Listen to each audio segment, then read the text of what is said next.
This is Jim Duffy of Refining Fire Chiles. The website is www.superhotchiles.com. And for you, those of you who don't know us, we sell seeds, we sell plants, we sell powders and dried peppers, retail and wholesale, and we do contract grow occasionally fresh peppers for manufacturers. So, what we're looking at here are a bunch of chili plants, obviously, and most of the time I do not talk about what I'm growing until the season's well underway. And the reason for that is I do have competitors. There are other people that sell the same stuff I do, and they will just copy what I do. And there's nothing wrong in that. It's actually flattering that people do that, because every industry does that. The movie industry copies each other, the television industry, the automobile industry. People always look at what everybody else is doing. There's nothing wrong with that. And it happens. So you just don't want to reveal everything you're doing, because then if you had an idea to grow a certain chili variety before someone else, well, then you'll be the only one selling that for at least the first year, which gives you the advantage. Will it make you rich and wealthy? No, but it gives you an advantage. You have something someone else doesn't have.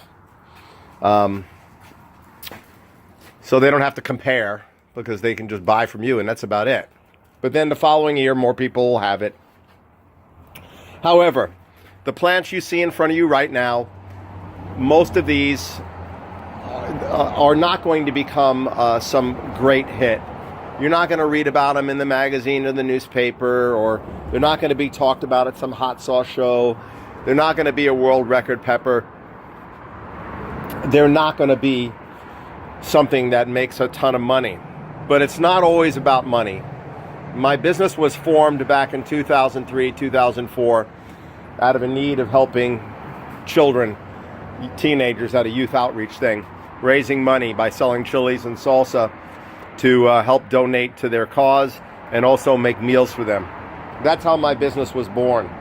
But also out of that, I started getting a passion for chilies, learning about different chilies, different cultures, different foods to cook with chilies, and becoming friends with hot sauce makers all over the country and all over the world. So my passion for the kids ended up becoming a passion for chilies in general. And it's just grown from there. We have over 300 varieties of seeds on the website. We sell over 120 to 150 varieties of plants every year. We can't do 300. That would be crazy. Because we have to sell what's going to sell, because if you don't sell the plants, they go bad. Seeds can last about 6 years without losing any germination percentage. But plants, you grow too many plants, you throw them in the trash. That's pretty much it. So what I have here in front of me is been inspired by a few people. I'll tell you the two main people that inspired me to grow what I'm growing right here, right now, is John Hard of K. John's Fiery Foods, who is a supporter of the chili industry and the chili community and the Chili Pepper Institute, gives to numerous charities. He's a great man. He's helped a great many people, and he makes some of the best sauces on the planet. And then my friend Gary Moncalm from Louisiana, I hope I'm saying his last name right. Gary has turned me on to a bunch of varieties, but I see that he's very passionate about growing traditional New Mexico or Native American chilies. So my inspiration comes from these two people.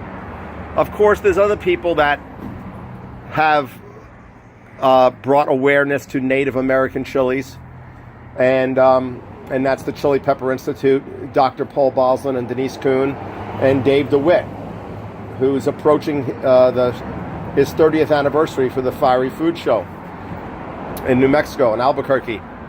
He has written articles about it in his books. So, but my two main inspirations for me getting involved with Native American chilies are K. John Hard and Gary Moncalm. And it's something that's becoming important to me this year in 2018. I wish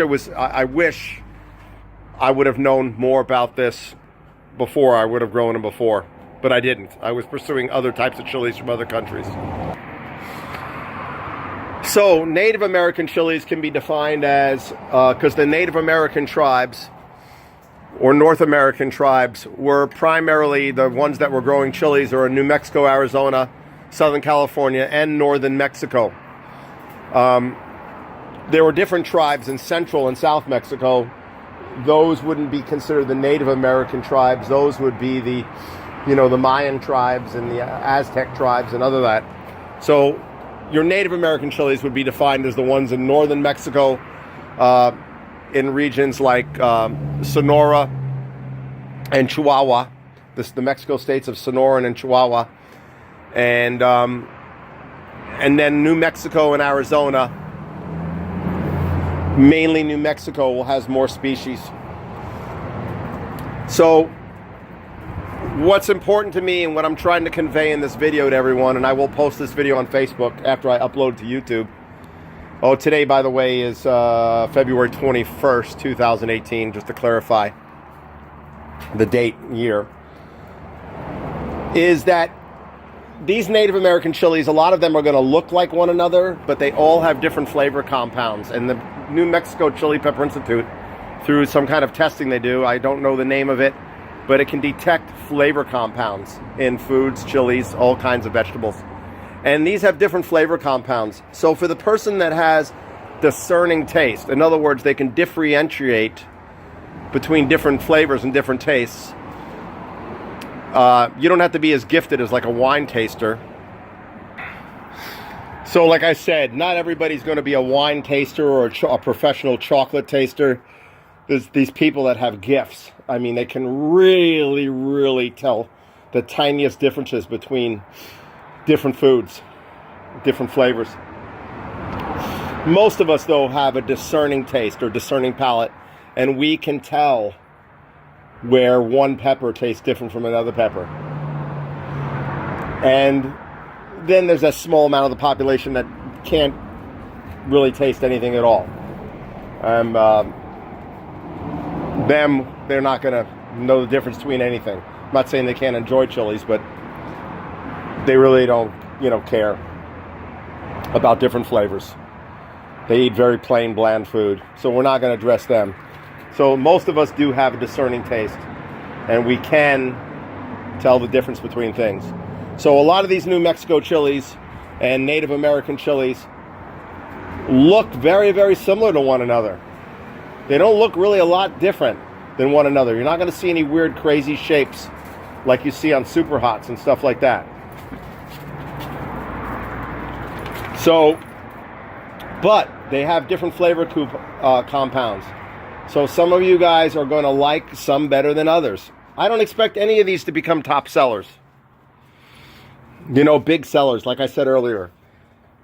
But what I'm going to reach out to you in this video is, I want you all, not just to buy seeds from me in the future of these, because I'm going to try to produce seeds from all of these to sell. What I want to encourage all of you is to grow these and share them. We all want to leave a legacy behind. That's why mothers teach their daughters how to knit or sew or do crafts or cook. Men teach their sons how to fix cars and do work around the house, go fishing, a number of things. But you chili heads and chili people who love growing chilies and eating chilies and cooking with chilies can also share your own little legacy, whether you're a man or a woman. And that is, these Native American chilies are part of your heritage, even if you're not an Indian, because you live here. So the heritage of the country that you live in is part of, these chilies are part of it. These chilies were here before you, and we don't want them to disappear. So I encourage you all to start growing more Native American species. Most of them are mild. The hottest ones are a few times hotter than a jalapeno, and that's about it. They're great for making seasoning powders. Some are good for stir fry and roasting. Some are good for roasting and stuffing because they're thicker walled. Some of them are used traditionally in some Mexican dishes like chili Colorado or original New Mexico enchilada sauces. There's a lot of flavor here, folks. You won't be disappointed if you grow these. And you can pass this down to your children's children. Because the only reason why these chilies are in front of me is because Indians at some pueblos, Indian settlement pueblos in northern Mexico or in New Mexico or Arizona, or Mexican families that migrated here, and some of their ancestors are from Spain, saved the seeds and passed them along to their children's children. Some of these chilies in front of me could be as old as a few thousand years old. Some of them might only be a few hundred years old. But this is chili heritage. This is a chili legacy that I encourage you all to get involved in. You won't be disappointed. And you'll be leaving a chili legacy behind in your family. We should all have our children out in the garden anyway. Get your kids off the damn iPhones. Get your kids off the TV and the video games. Get them out in the garden, in the yard. Get them out into the woods hiking with you, hunting, fishing. Don't just put them in front of an electronic device and hope that that electronic device raises them up to become good adults. Cook with them, garden with them, spend time with them, share these things like Native American chilies with them, and then when they grow older and have their own children and grandchildren, hopefully they'll do the same thing. And we'll also preserve these Native American chilies. They won't go away. They'll be around for hundreds or thousands of years long after we're gone. So yes, I make money in my business, but I have a passion for the chilies. And I thank K. John Hart and Gary Montcalm and others for igniting that passion even further in this diverse group of Native American chilies. We expect to have seeds of all these varieties, probably over 20 varieties, in my catalog by the end of the summer. We will sell a few of the plant varieties for plant sales this year. We'll introduce a couple. But our goal is to produce seeds from every single variety we're growing this year. If you can see some of the tags in the video, they're turned inside out, so you can't actually see the names. Some of these seeds I was able to find through pretty easy. A lot of them, I had to talk to people who actually live by the pueblos and get the seeds directly from them. It wasn't easy. Some of these communities don't even grow these chilies in the pueblos anymore because they need to grow vegetables that they can sell to other markets. The economy dictates this, that they do this to provide money for their families. And that's why Native American species and native species from other countries are becoming endangered. Because if you put money in front of a family and say, grow this, we can move this to the US supermarket, they're going to grow it because they have to feed their family. It's a no-brainer. So the chilies or squashes or beans or whatever that's been passed down for hundreds or thousands of years in their family can now disappear because the supermarkets don't want that. They want what they sell commercially. So of us as chili growers, as chili hobbyists, as chili lovers, as foodies, if we don't grow these Native American species and other native heirloom species from other countries, if we don't grow them and share them with our family and friends and our children, they're going to go away. We probably lose a few species every year, just like we lose a few species of insects or other things every year.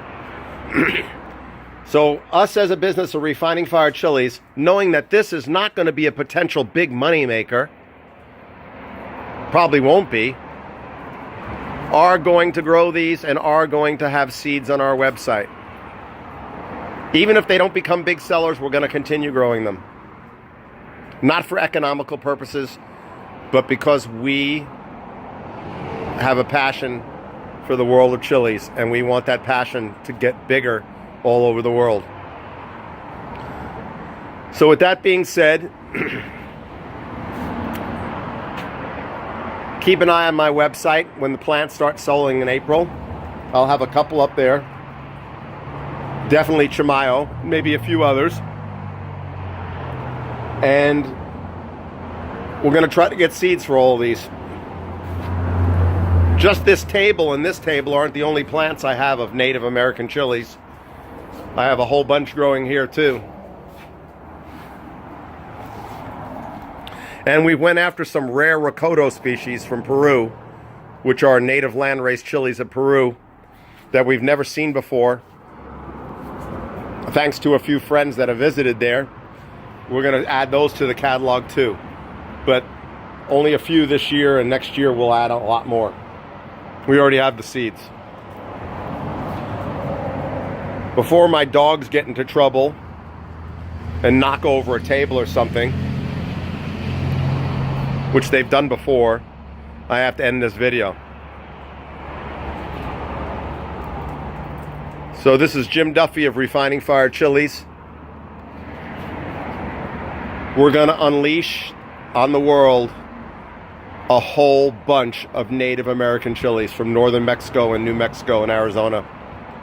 And we hope you'll take the time to grow them, to learn about them, and most importantly, share them with your families and friends and children, so we can keep these going and keep them around for generations and generations to come to enjoy. Take care, everyone. Adios.